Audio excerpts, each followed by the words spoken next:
All right, guys, believe it or not, there are better ways to market your clothing brand in 2026 than just posting lay flats. For example, this video that I posted back in August got 250,000 views and completely sold out my back to school collection. And that is just one of the 4 different formats that we're going to talk about today that I see being the most effective types of content to post to sell clothes as a D2C brand in 2026. So we're going to go through these 4 content types. We're going to go over examples from other brands as well as my own brand and exactly how they did it, and then we're going to talk about how you can copy them and do it for yourself. And in my opinion, this will probably be the most valuable video that you guys will watch this year on marketing your clothing brand, specifically on social media. I had to make thousands of videos and watch thousands of them flop in order to learn all this shit. So that's my nice way of saying take out a notebook and take some damn notes. All right, so format number 1, we're going to call this world building product showcase. And the objective of this format is to basically showcase your product in a video format where it's clear that you are showcasing your products on the model, but there's another layer of interaction with the environment, with the background, and that level of interaction contributes heavily to the world building for your brand. To kind of better describe this, we're going to look at an example from Viscardis. I don't believe really anybody other than maybe House of Errors does this better than Viscardis. In this video, they are promoting their Brazil jersey, which is one of their best sellers. And what better way to show you their Brazilian jersey than to do it on an outdoor pitch with kids in the background playing soccer in Brazil? Obviously, that's going to be an insane way to do that. Unimar is actually one of the pioneers of this format, and they did a really good job of showcasing this with this video where they have the model. Obviously, he's just modeling the clothes, doing what models do, but in the background, there's kind of like an office crash out scene going on, you know, kind of like Wolf of Wall Street. The market just tanked and everybody's fucking freaking out, and it gives you a very specific energy. It's color graded to be very, very office vibes. So let's talk about how you guys can copy this format and why you guys should copy this format. So why should you guys copy this format? First and foremost, it's repeatable as fuck. You can make several different videos. Like Unimar made like 5 different videos in like several different spots with their Sydney collection. You can kind of do a lookbook where it's like several different videos, which gives you several different opportunities to go viral. And in addition to that, it just showcases an extra level of effort behind product showcase, which most brands are just fucking lazy. So let's talk about how you can copy this for yourself. So I actually did a carousel of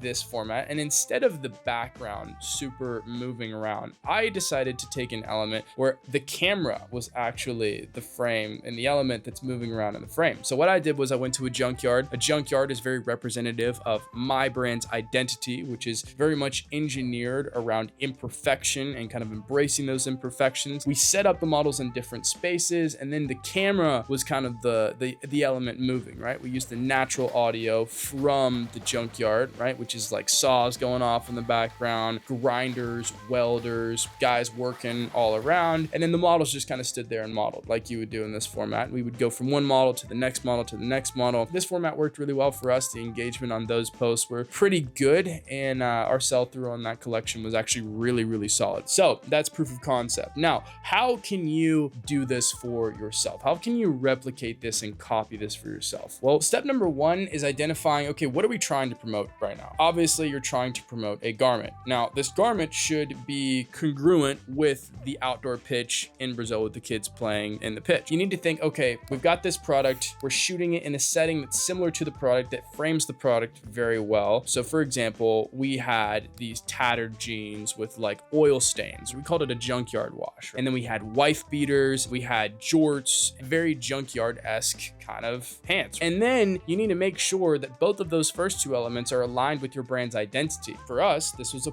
perfect match, right? So what you're going to do is you're going to look first at the identity of the brand, and then you're going to create a product that is, you know, adherent to the identity of the brand. And then you're going to say, okay, what setting is going to match with this, right? And then you're going to figure out the setting. You're going to book the setting. You can go on Gigster, you can go on Peerspace, or you can just go to a setting that you know of from a person, you know, within your circle that would let you use it for free. And then you're going to basically just get a model that you feel like fits in that setting as well. And then after that, you need to just basically set the camera up on a tripod and make some motion in the background. Like find a way to tell a story in the background of the video, in the background of what's happening. So basically that's how you're going to copy this format. And I don't want to spend too much much time on this format because we've got 3 other beautiful, amazing formats to look at. All right, so format number 2 is going to be comedic short films. Now, you guys have seen me personally make a lot of short films because I love cinematography, I love storytelling, I love narrative, but I'm going to kind of dial this into comedic short films because I think they're, number 1, a lot more viral worthy, and number 2, it's a lot lower hanging fruit. You don't have to have crazy equipment, you don't have to be an experienced director. So first, to explain what a comedic short film looks like, we're going to look at this example from Walk in Paris. Got 122,000 likes, which is pretty impressive considering they only have 120,000 followers. So just a 1-to-1 ratio, which is insanely rare. That's really fucking good. Let's break this down. So first, here's the hook. The guy's shooting darts and this guy fucking sucks. So he missed, and he missed badly, and it was just like, oh fuck. Like immediately you have the audience's attention here, because then the next guy steps up. He's nervous and he's waiting on a package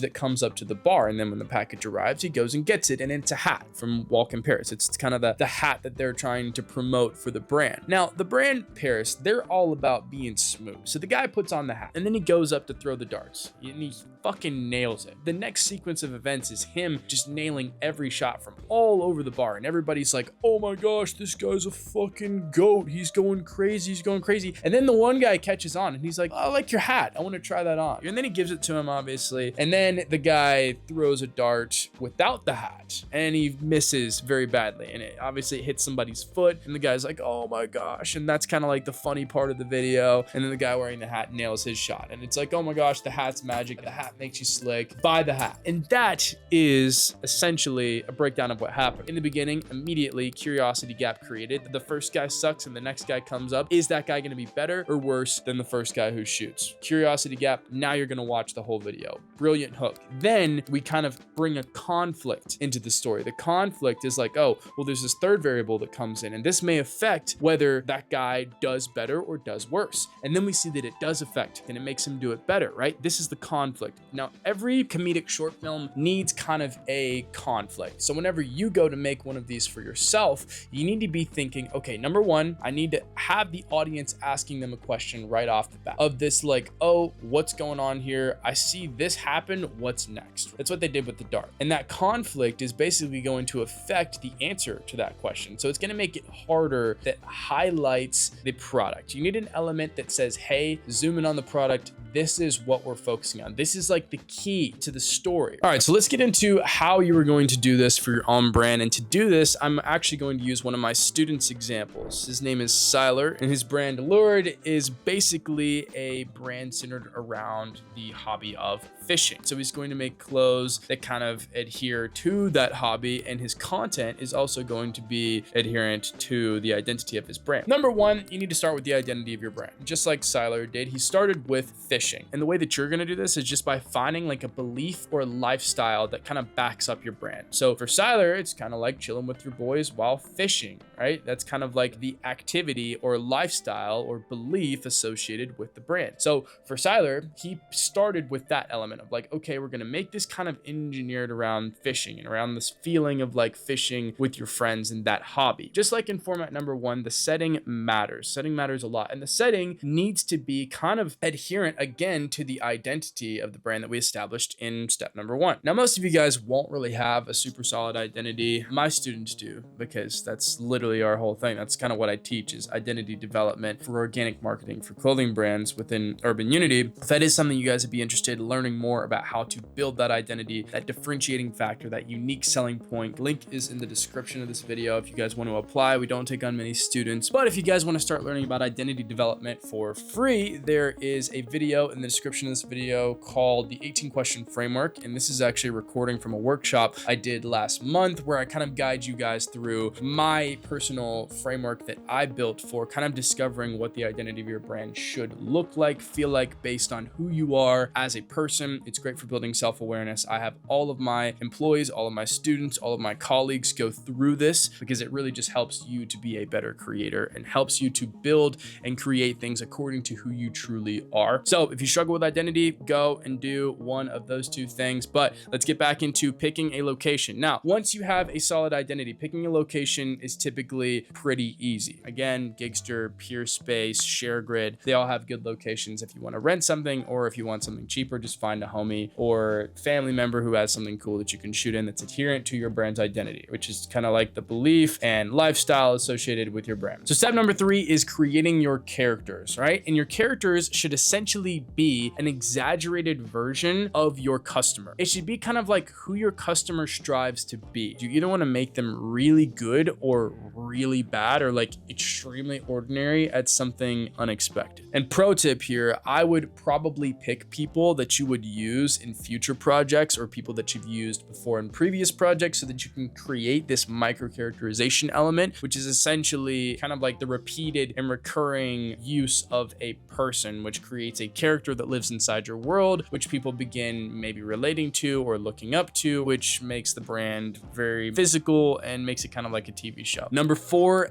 build your conflict. Now let's get into how to build conflict. Like we said earlier, without conflict, you have no story. Without plot, there is no story. Just like a movie without conflict or plot twists or anything just is fucking boring. It's not interesting. There's no interaction. There's no up and down. So you always want to have kind of a goal of the character. If my character's goal is to finish rebuilding this bike before sunrise, the conflict could be his employees fucking around, or like his tools breaking, or he can't find his keys or something. And in the same way, my student Siler, whenever he was creating his conflict was the fact that number 1, they were trespassing to get to the lake. Number 2, as soon as they jump over the fence, there's a dog chasing them. So now they got to run. And then number 3, they have to get into the water, but the pants are too long. And that's where we go to highlight the product. And that is that next step, right? And in my student Siler's video, he highlighted the fact that his pants were zip off so that they could be like high waters or shorts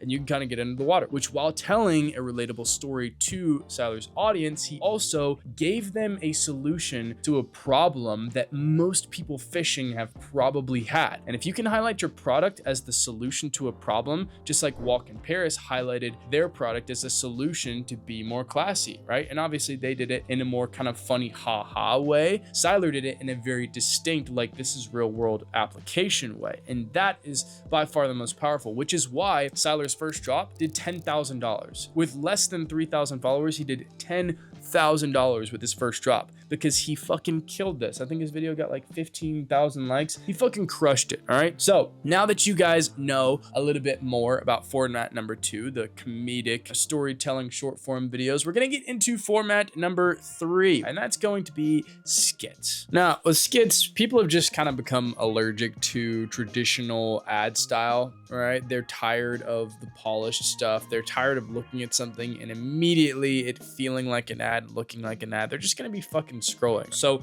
how do we combat that with clothing brand ads? Well, the number 1 way to do this is by creating something that feels more native to the platform, something that doesn't feel like it was paid to be shown to you, something that feels like it was shown to you because it's amongst your interest and the algorithm is recommending something that they would be interested in, which is where skits come into play. And a lot of people will be like, oh, well, skits are corny. Like, I don't want to put my brand in that light. It doesn't have to be corny. All right. There are plenty of brands who sell products for a very high price point that have done it very well. So to break down an example, let's look at Comedic.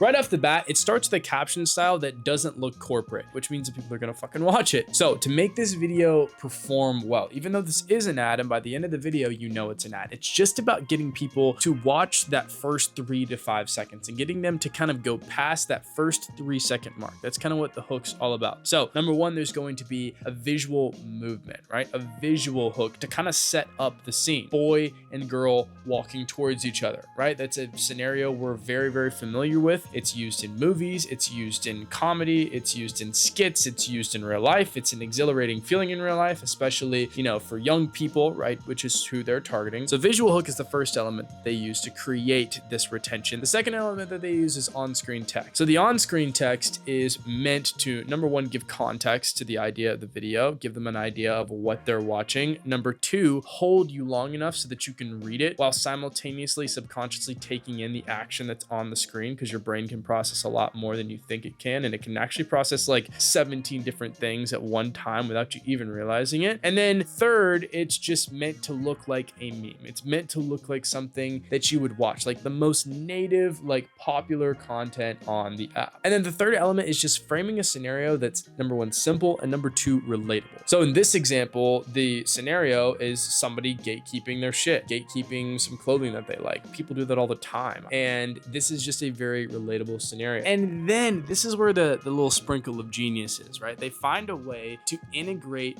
the showcase of their product into the joke itself. So it's not like, hey, come look at this jacket that we have. It's like, it's part of the story, right? Even if they weren't selling a jacket, to make that idea and to sell that idea and to like make the skit funny, you would still show the person looking at an item on the website. And that's why I would consider this to be a damn near perfect video. And not only did they do that, but they poured more fuel on the fire by highlighting the fact that there was a 30% off sale. All right, let's talk about format number 4. So we're gonna call format number 4 a collection time capsule. And like I said, I've done this a ton of times. So to better explain this, we're gonna be using an example from last year, the one that I did for my back to school collection, Campus Weapon. So the first step here is making the hook personal, highlighting that you were a person, which I did by highlighting the fact saying, hi, I'm Marsh, right? And then highlighting a personal experience that is unique amongst other personal experiences, which for me was thinking about what kind of outfits I'd wear to go to school, even though I'm a grown-ass man, because I was homeschooled and I never got to go to school. Immediately, that's a personal experience that is unique amongst most other people's experience, which is going to school. Most people have been to school, so they've actually lived that. But I am one of the few people who haven't lived it. Now the audience is asking the question of, okay, well, if this guy's never been to school, he's not worried about being accepted by the other people. What would a guy who's not worried about being accepted by other people wear to school? What would a guy who's never been to school, doesn't know what other kids wear, what would he wear to school? And this is where the vision's introduced. I'm taking the context of what I would wear if I was going back to school, even though I was homeschooled. Now I'm gonna make a clothing collection comprised of that, inspired by my preference in what I would wear, okay? So now people are locked in on the